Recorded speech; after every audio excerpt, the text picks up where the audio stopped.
여러분 안녕하세요. 조디입니다. 오늘은 영국도 아니고 미국도 절대 아닌 당장 네덜란드 유학을 준비해야 하는 이유에 대해서 이야기해 볼게요. 팩트부터 말씀드리면 첫째, 온라인 지원 과정, 둘째, 영어로 수업, 그리고 학비 저렴, 셋째, 현지 취업의 용이, 넷째, 인종차별, 그리고 한인차별. 제가 왜 네덜란드 유학이 현재 최적의 타임인지 그 이유에 대해서 하나하나 설명드릴게요.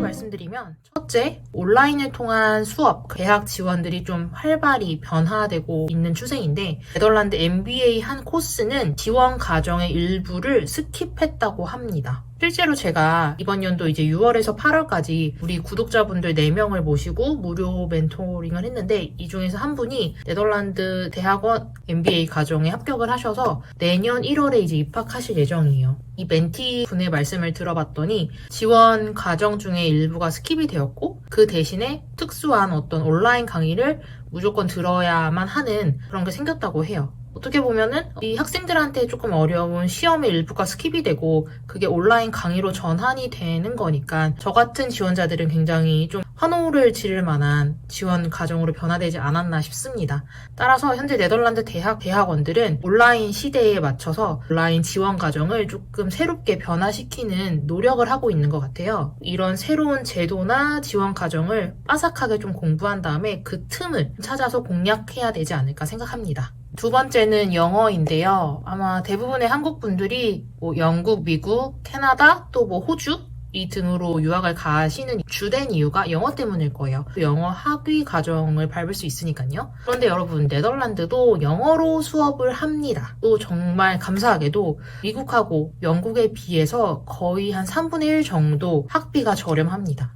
우리가 대학이나 대학원 유학을 갈 때 사실 부모님한테 손을 많이 벌리기가 너무 고통스럽잖아요. 그러니까 어떻게든 우리가 좀 저렴하게 유학을 가야만 하는 그런 노력이 필요한데 친구가 뭐 선배가 영국, 미국 갔다고 해서 우리가 그냥 무조건 한국 강남 따라 가듯이 갈 필요는 없어요. 네덜란드 학교에서도 학비가 저렴하고 영어로도 과정이 제공되고 정말 실제로도 유럽 내에서 명문대라고 일컬어지는 그런 학교, 학과들이 많기 때문에 네덜란드를 생각해 보시면 좋을 것 같습니다. 세 번째, 여러분들이 현지 대학이나 대학원 졸업하고 현지에 취업을 하실 거잖아요. 그쵸? 그런데 현재 시장, 지금 날짜가 2020년 언제야? 9월 27일인데요. 지금 기준으로 미국 잡시장 완전 두동강 났죠. 실업률이 세계 최대 1위잖아요. 지금 이 사태가 쭉 간다고 치면 여러분, 미국에서 대학원 나오면 물론 학위는 받겠지만 당장 취업을 할 수가 없는 사태인 거예요. 현지인도 지금 고용이 안 돼 죽겠는데 우리같이 유학생들을 받아줄까요? 절대 아니죠. 미국에 있는 미국 전문가들도 현재 고용률이 어떻게 다시 복구가 될지 미래가 예측되지 않을 만큼 사태가 좋지 않다라고 내다보고 있는 상황입니다. 이런 상황에 우리가 미국으로 유학을 준비하고 미국 대학교 합격해서 온라인 강의를 듣고 있어요. 그거는 마치 물론 뭐 좋게 해결이 될 수도 있지만 제가 생각하기엔 계획이 없이 그냥 희망만 갖는 그런 플랜 같아요. 하지만 반면에 네덜란드는 현재 우리가 겪고 있는 이 어려운 시대에 가장 유연한 노동을 하고 있는 국가다라는 찬사를 받았어요. 왜냐면은 네덜란드는 10몇 년 전부터 재택근무를 보편화했거든요. 그래서 네덜란드 친구들은 보통 주 4일 근무를 해요. 제 친구들은. 그래서 주 4는 이제 회사를 가고 하루 정도는 집에서 재택근무를 하기 때문에 우리가 현재 온라인 화상 회의를 하고 온라인 강의를 듣는 게 처음에는 되게 낯설었잖아요, 우리도. 근데 이미 네덜란드인들한테는 그게 일상생활처럼 스며들어 있기 때문에 전혀 어색하지 않은 거죠. 그래서 네덜란드는 현재까지도 고용시장이 나름 괜찮다고 합니다. 그리고 영국, 브렉시트로 인해서 단일 노선을 가고 있는 국가인데 제 주위 친구들 중에서도 영국에서 취업이 안 돼서 유럽 내륙으로 들어오는 친구들은 많이 봤는데 영국으로 취업을 하러 떠나는 친구들을 1도 못 봤거든요. 영국에서 취업이 안 돼서 뭐 독일로 넘어오고 네덜란드로 넘어온 친구들은 정말 많아요. 그런데 네덜란드, 프랑스, 뭐 벨기에 있다가 영국으로 취업을 하러 가는 친구는 정말 많이 없거든요. 여러분께서 객관적으로 따져보셔야 될 것 같아요. 남들이 영국으로 가니까 나도 영국으로 가야지. 여기까지만 생각하지 말고 영국에 갔어. 내가 졸업을 했어. 어떻게 취업을 할 수 있을까? 이런 플랜 B까지 좀 많이 내다보셔야 될 것 같아요. 예를 들어서 네덜란드는 뭐 네덜란드에서 만약에 취업이 정말 안 되면 유동성 있게 뭐 인접 국가 독일로도 쉽게 면접을 보러 갈 수 있고 뭐 프랑스도 갈 수도 있고 세계적으로 이름이 난 정평난 글로벌 기업들 중에 미국, 중국 제외하고는 유럽 국가 내에서 네덜란드 기업이 정말 많거든요. 그런데 많은 분들이 아직은 이 사실을 모르시는 것 같아요. 네덜란드에 본사를 둔 세계 기업이 많다는 거는 그만큼 일자리가 많다는 거라고 생각할 수 있겠죠? 네 번째는 인종차별, 한인차별을 말할 수 있는데 인종차별로 스트레스를 받으면서 우리가 막 공부를 하고 막 두려워하면서 현지에서 막 생활할 필요는 없다는 거죠. 어쩔 수 없이 내가 한국인이기 때문에 한인 사회에 조금이라도 좀 관여가 될 수밖에 없어요. 그러니까 이 부분도 사실 생각해 봐야 할 요소입니다. 뭐 미국은 정말 말할 것도 없죠. 인종차별.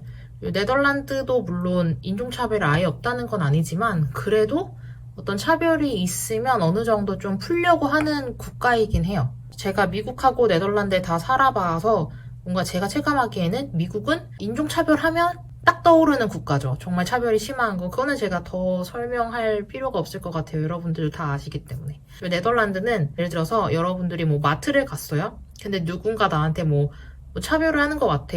그러면 그냥 거기 마트에 있는 뭐 매니저한테 신고를 하면 그 매니저가 경찰한테 신고해서 따다닥 처리를 좀 도와주는 편이고 그리고 네덜란드의 극우 정치인 힐트 빌더스라는 사람이 있는데 이 사람이 예전에 선거운동을 하다가 인종차별을 하는 발언을 했어요. 재판에 회부됐거든요.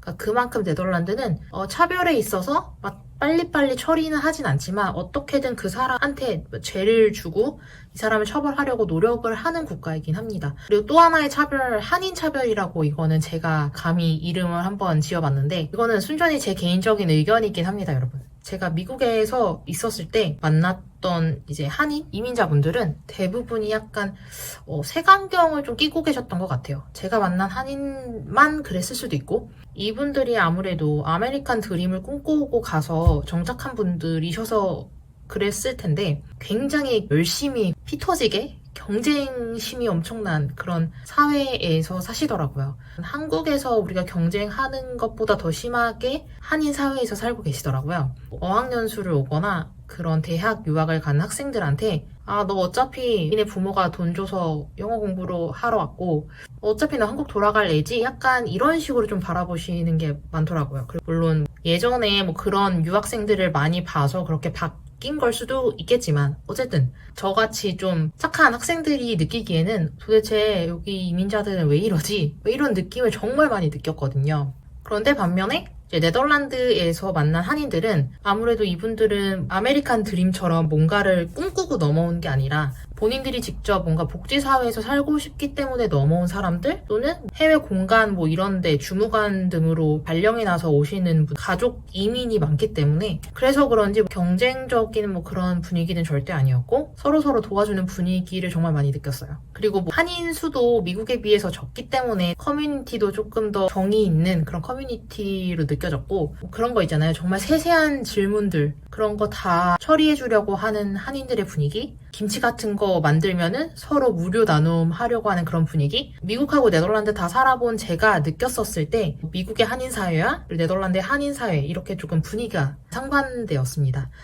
제가 하고 싶은 말은 영국 가지 마세요, 미국 가지 마세요가 아니라 가시기 전에 조금 더 디테일하게 생각을 해보시라는 거예요. 남들이 미국 간다, 호주 간다, 영국 간다, 캐나다 간다. 왜 가지? 유명하니까 가겠지 라고 생각해서 나 걸로 가야지 방대하게 계획을 세우지 마시고 정말 하나하나 찾아보는 거예요. 어떤 나라가 좋을까? 계획을 세분화해서 내자시면 좋겠습니다. 그리고 가장 중요한 건요, 여러분.